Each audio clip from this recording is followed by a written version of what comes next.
সেদিন ধর্মরাজ চৌধুরী ও তার স্ত্রীকে কি হত্যা করছিল ମୁଁ ସେ କଥା କିଛି ଜାଣିନି ମୁଁ କିଛି କହିପାରିବିନି ଆରେ ଡାଙ୍ଗ ତୁ ପପାଟିରେ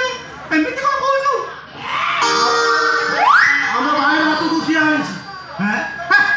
ସେ କଥା ମତେ କାହିଁ ଜବରଦସ୍ତି କଥା ପଚାରୁଛୁ ମୁଁ କିଛି କହିପାରିବିନି ଜାଣିନୁ ନାଇଁ ଜାଣିନୁ ତାହେଲେ ନା ହଉ